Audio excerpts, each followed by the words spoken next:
Great product teams bend the arc of their company's futures, the industries they operate in, and eventually the world. But how do you build these world changing teams? Hi, everyone. My name is Vrushali Paunikar, and I'm the Chief Product Officer at Carta. Like many of you, I spent years in the trenches building, failing, learning, and trying again. Today, I share some of the lessons I've learned building product teams at Carta for the last 8 years. Carta, formerly known as eShares, got its start by digitizing paper stock certificates. You may know us as the company that sends you monthly confetti emails. I like to think of us as the company that made cap table management sexy. Today, the company serves a much larger purpose. We are building the ERP for private capital. Private capital is a $24 trillion industry where much of the world's wealth creation happens. But today, private capital operations are broken. They are error prone and inaccessible to most of us. Carta is stepping in to change this. We hope by building the platform for private capital to run on, we can help bring efficiency and transparency to this ecosystem. We hope that we can open it up for the masses. We hope to bend the arc of this industry. With 50,000 companies, 3,000 investment funds, and 150,000 LPs, we're well on our way. How do we do this? Well, the atomic unit of Carta, the business, is an asset. We build products to acquire assets, value assets, and transact on assets. But that's not what we're here to talk about. We're here to talk about the people aspect of the business. The atomic unit of Carta, the organization, is not the person. It's not the job. It is a problem. And this is the very idea that has helped shape how we hire, how we build, how we use AI, and even how we learn. And that leads me to my 4 pillars of building great product teams. First, and perhaps most foundational to Carta, is that we build teams that are problem-oriented. Second, fewer arrows, more wood. Do fewer things better. Third, embrace constraints. And lastly, and most importantly, build to learn. So let's dive in. One of the things we talk a lot about at Carta is this idea of a principal agent problem. It is a problem that arises when one person can make a decision or take an action on behalf of another person. This is usually where a conflict of interest arises between the person taking the action, the agent, and the person impacted by the action, the principal. A classic principal agent problem is between employees and the company. Most companies have jobs. Jobs is a list of tasks that somebody does for somebody else. The employee is the agent. The company is the principal. This is a conflict of interest. At Carta, we orient around problems. A problem, when solved, creates state change in the world, and we exist to create state change. One of the simple ways we put this into practice is that we don't have job descriptions. We have problem descriptions. Job descriptions do little to help candidates understand what problems they'd actually be solving, what it feels like to work on that team within that company. And we know that the data shows that the language used in job descriptions often leads to underrepresented minorities filtering themselves out. So we redesigned this job description at Carta. And in our problem description, we focus on problems, not qualifications. We describe the teams in specific ways, and we're authentic about the way we represent our company. We also are careful not to include language that we know is exclusionary. At Carta, we've built a culture around rewarding problem solving. When people ask me what it takes to succeed at Carta, I tell them it's these 3 things. Find the right problem to solve, Use your time, energy, and your craft to relentlessly pursue solving that problem. And three, tell people how you solved that problem or what you learned by trying. The company's infrastructure supports this virtuous loop. Problem descriptions help us find candidates that are uniquely passionate about the problems we're grappling with. Our weekly product reviews are oriented around problems, and we engage our stakeholders in solving them with us. We don't do traditional roadmaps at Carta. We do problem roadmaps. Each team every quarter states the three problems they're going to solve. We also think a lot about the types of teams that we're forming. One of the big debates that AI has inspired is in a world of LLMs, who is more valuable? Is it the generalist or the specialist? At Carta, we borrow our ideas about team composition from a book called Range by David Epstein. In the book, he argues to unlock innovation, you need T shaped teams. You need the generalists and pair them with the deep domain thinkers. And that's exactly what we do at Carta. We pair our craftspeople, the product managers and designers, with subject matter experts. So we have teams that have both the best generalists and the best specialists. In fact, 50% of my product team was originally hired onto the team from a non product role, from specifically a domain expert role.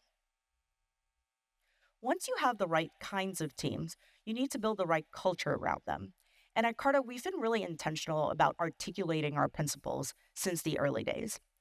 This was originally documented in a blog post called eShares 101 and lived in company practices such as 8:30 start times for all of our offices, the need to spend one day a week in another Carta office, or the fact that we needed to review data models for every new project with our founder and CEO.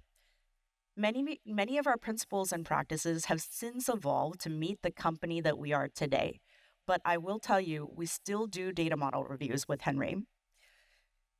It's so important that your principles are not just words on a wall, that they are embedded into your company practices. Today, the way we do performance reviews deeply embed our principles.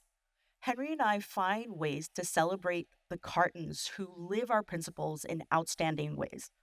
For example, every year, top performing Cartans are invited to Carta Business School, where Henry gets to take the rising stars of Carta away on an offsite for 3 days to learn from them and also reinforce our values and our principles.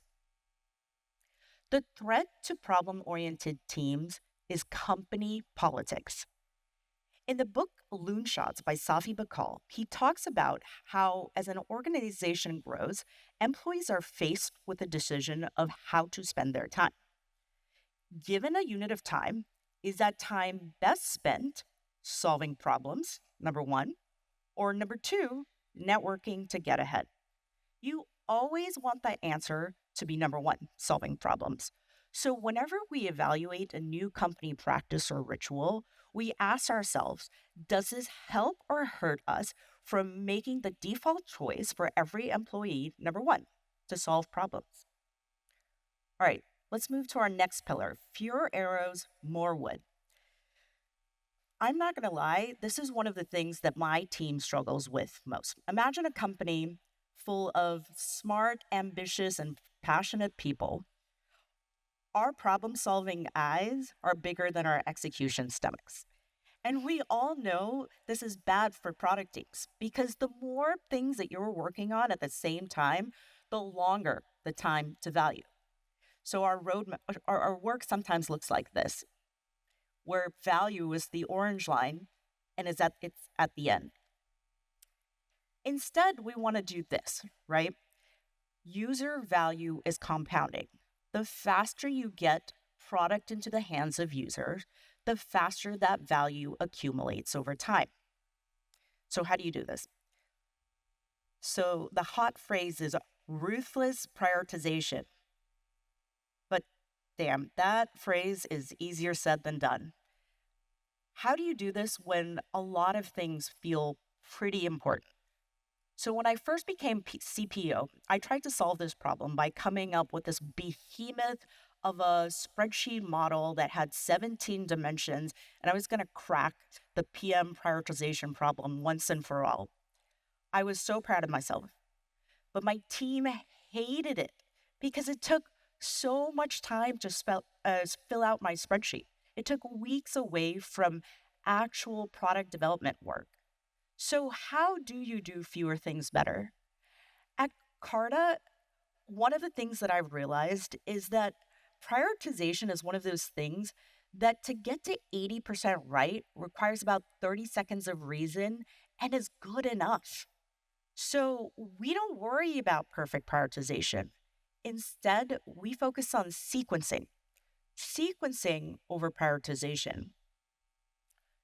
Today, we ask each problem team to pick 3 problems that they're working on, and they don't get to work on another problem until they've sufficiently solved the 3 at hand.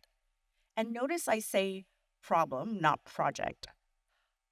A project is a list of tasks. A problem, when solved, creates state change. This also means that there are high priority problems that we don't work on. Sequencing means faster time to value, more overall value for customers, and higher quality products because of the focus it creates. But it also means that we need to let some fires burn.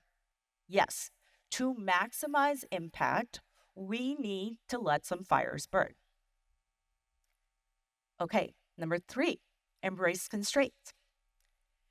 The device held by the doctor in this photograph is called the MAC 400 electrocardiograph, and it was brought to market by General Electric in 2007.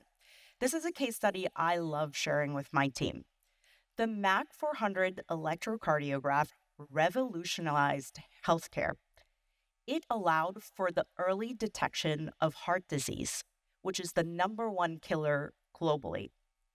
GE engineers were given 18 months to develop a device that was portable, cheap, and reliable.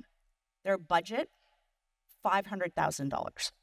Its predecessor cost $5.4 million, and they had 3 years of time to develop it.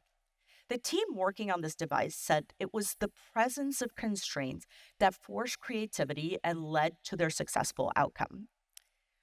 The Harvard Business Review case study about this example goes on to talk about this idea of constraints.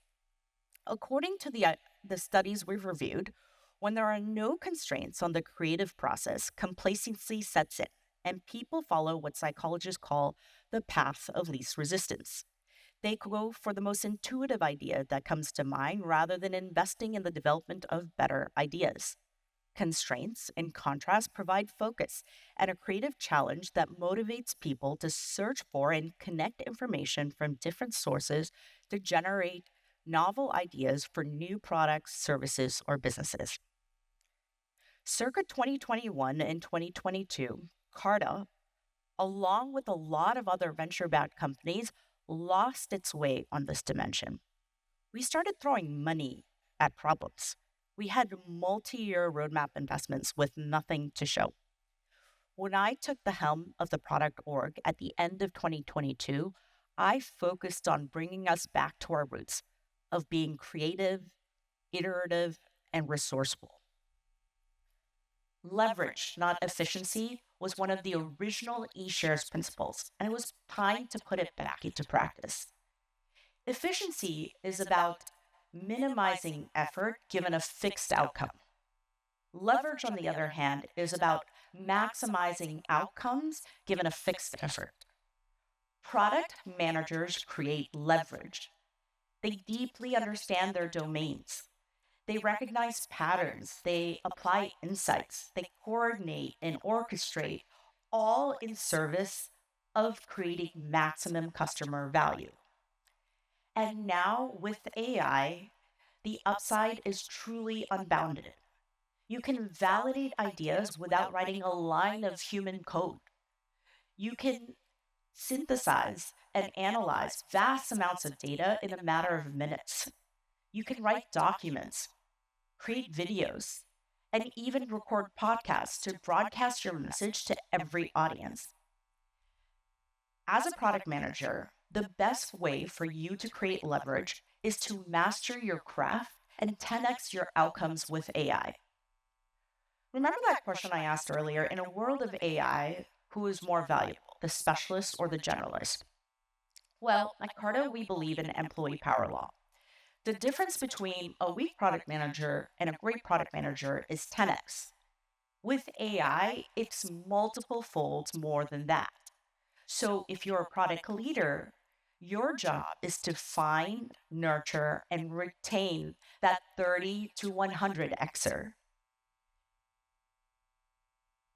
And you need both generalists and specialists to change industries.